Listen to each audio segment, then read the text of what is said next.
Hello मेरे प्यारे दोस्तों, कैसे हैं आप सब लोग। आई होप आप सब लोग बढ़िया होंगे, मज़े से होंगे। तो आज हम बनाएंगे बहुत ही टेस्टी, बहुत ही डिलीशियस ढाबा स्टाइल अंडा करी। बहुत ही इंस्टेंटली बनेगी, बिल्कुल टाइम नहीं लगता। अगर आपको रेसिपी पसंद आए तो प्लीज़ इस चैनल को सब्सक्राइब करके मुझे सपोर्ट ज़रूर करिएगा। तो चलिए वीडियो शुरू करते हैं। यहाँ पर मैंने 6 उबले हुए अंडे लिए हैं और बहुत ही जल्दी बनती है ये रेसिपी। कोई भी बना सकता है, बिगिनर्स भी जिन्होंने कभी कुकिंग नहीं की। अब लिया है यहाँ पे एक फोक और इस तरीके से इसमें होल्स कर लीजिए, जिससे क्या होगा, जब हम इन्हें ऑयल में फ्राई करेंगे तो ये ऊपर नहीं उछलते और जो भी मसाला है उसका फ्लेवर इनके अंदर चला जाएगा। अब यहाँ पे चॉप कर लिए हैं 2 मीडियम साइज के प्याज बारीक, और यहाँ लिए हैं 2 लाल टमाटर, थोड़ी लहसुन की कलियां, 1 इंच अदरक का टुकड़ा। इन सब का बनाना है हमें एक दरदरा पेस्ट। तो यहाँ पे लहसुन की कलियां और अदरक और टमाटर को कट करके मिक्सी के जार में डाल लीजिए। और इसके बाद हम एक बहुत ही टेस्टी मसाला बनाएंगे, उससे जो इसका टेस्ट है वो दुगना हो जाएगा। तो चलिए एक पैन गैस पर रख लेते हैं और इसमें डाला है 1 से 1.5 चम्मच खड़ा धनिया, और अब डालेंगे हम हाफ चम्मच जीरा, और इसको रोस्ट करना है आपको लो फ्लेम पे 1 मिनट के लिए। और बहुत ज़्यादा रोस्ट करने की ज़रूरत नहीं है, बस हल्का सा कलर इसका चेंज हो जाए और हल्की सी खुशबू आने लगेगी। तो यहाँ पे मैंने गैस की फ्लेम को कर दिया है बंद, और इसको ट्रांसफ़र कर लीजिए जार में, और इसका एक बढ़िया सा दरदरा पेस्ट बना लीजिए। तो देखिए ये अच्छे से मैंने पीस लिया है। अब करेंगे हम अपने अंडों को फ्राई। तो यहाँ एक पैन पे 2 चम्मच तेल मैंने डाला है, इसको अच्छे से गर्म कर लीजिए। अब अपनी फ्लेम को लो कर लीजिए और कुछ डालेंगे सूखे मसाले। तो यहाँ पे हाफ चम्मच डाली है कश्मीरी लाल मिर्च का पाउडर और थोड़ी सी हल्दी। तो जब आप ये ड्राई मसाले अपने ऑयल में डालें तो अपनी फ्लेम को लो ही रखिएगा, वरना ये जो मसाले हैं जल जाएंगे, या फिर आप अपनी फ्लेम को बंद भी कर सकते हैं। अब सारे अंडे इसमें ऐड कर दीजिए और इसको बढ़िया से 2 से 3 मिनट फ्राई कर लीजिए। जितनी ज़्यादा लेयर आपको इनके ऊपर चाहिए उतना आप इनको फ्राई कर सकते हैं। तो देखिए बढ़िया सा कलर इन पे आ गया है, बहुत ही अच्छे बनते हैं, ज़रूर ट्राई करिएगा, बहुत ही मस्त ट्राई रेसिपी है। अब यहाँ गैस की फ्लेम को कर दिया है मैंने बंद, और एक कढ़ाई रखी है गैस पे, उसमें 2 से 3 चम्मच बड़े मैंने डाले हैं ऑयल। जब ऑयल गर्म हो जाए तब जीरा ऐड कर दीजिए। जीरा जब हल्का सा रोस्ट हो जाए तो थोड़ी सी हींग डाल लीजिए, 2 से 3 खड़ी लाल मिर्च डाल लीजिए। आप चाहें तो हरी मिर्ची खड़ी काट के डाल सकते हैं, 2 तेज पत्ता डाल लीजिए, और यहाँ डालेंगे कुछ काली मिर्च, और यहाँ पे डालेंगे 1 चक्र फूल। तो जो भी खड़े मसाले आपको पसंद हैं वो डाल सकते हैं। 1 बड़ी इलायची डाली है, और इनको बढ़िया से आप रोस्ट कर लीजिए 1 मिनट के लिए, जिससे जो ऑयल में इनके सारे फ्लेवर आ जाएंगे। अगर आपको दालचीनी पसंद है तो वो भी आप ऐड कर सकते हैं।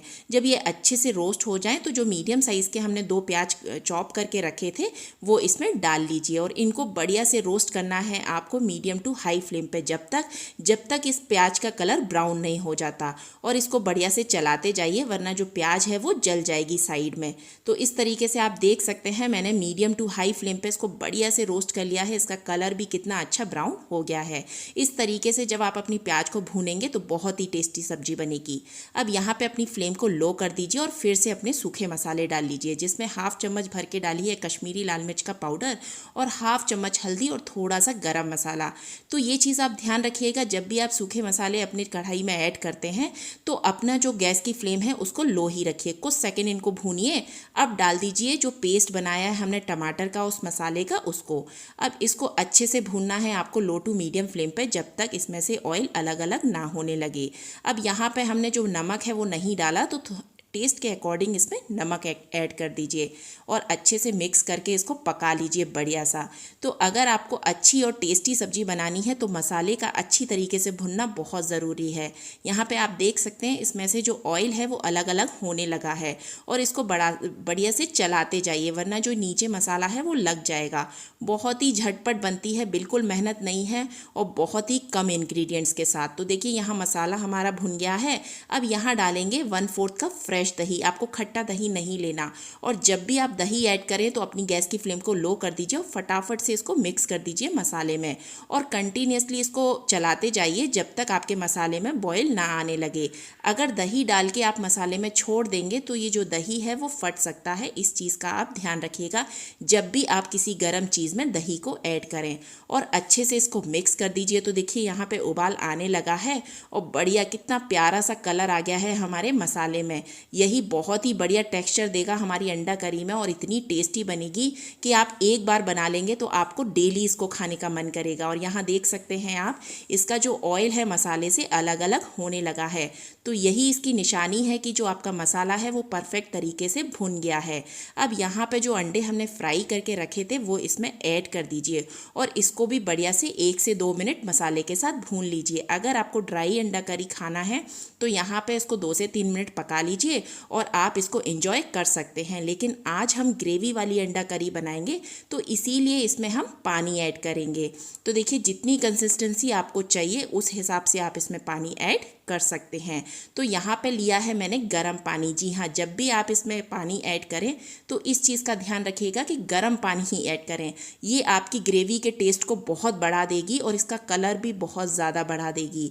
बहुत ही परफेक्ट रेसिपी है, ज़रूर ट्राई करिएगा। तो देखिए, यहाँ पे मैंने इतना पानी ऐड कर दिया है और ये जो खड़े मसाले हैं आप इनको निकाल सकते हैं, लेकिन इनके साथ ही मैं इसको बॉईल करूँगी और लास्ट में इनको मैं निकाल दूँगी। अब यहाँ पे इसको ढक दीजिए और 4 से 5 मिनट अच्छे से बॉईल कर लीजिए, जिससे इसका जो पानी है वो अच्छे से उबल जाए और एक बढ़िया सा टेस्ट आ जाए। तो देखिए, यहाँ 5 मिनट होने के बाद आप देख सकते हैं कितना बढ़िया कलर आया है हमारी ग्रेवी में और इसकी जो क्वांटिटी है वो हल्की सी कम हो गई है। तो बस हमें इतनी ही क्वांटिटी और इतना ही कंसिस्टेंसी इस ग्रेवी की चाहिए। अब ढेर सारा हरा धनिया इसके ऊपर डाल दीजिए और कसूरी मेथी इस तरीके से 1 चम्मच क्रश करके डाल दीजिए। ये इसके टेस्ट को दुगना कर देगी। अच्छे से मिक्स कर दीजिए। इस ग्रेवी को आप चावल के साथ, पराठे के साथ, रोटी के साथ, किसी के भी साथ एंजॉय कर सकते हैं। ये बहुत ही ज़्यादा टेस्टी लगती है और इसको आप बहुत ही अच्छे तरीके से बनाइए, बहुत ही अच्छी लगती है और कोई भी इसको बना सकता है जिसको कुकिंग नहीं आती। बहुत ही ईजी रेसिपी है। और अगर आपको ये रेसिपी पसंद आए, अगर मेरे वीडियोज़ आपको अच्छे लगते हों तो प्लीज़ इस चैनल को सब्सक्राइब करिए, इस वीडियो को लाइक करिए, शेयर करिए और भी रेसिपी मेरी देखिए। Thanks for watching.